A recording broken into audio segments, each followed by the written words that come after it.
Okay, good morning, friends. So we're here right now in Cambodia, in Phnom Penh, and we're here in the Royal Palace area.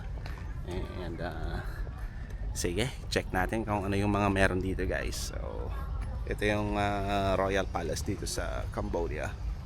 Ayan, ganda. Maybe do a 360. Yeah, so I'm gonna show you the view here in Cambodia, the Royal Palace place.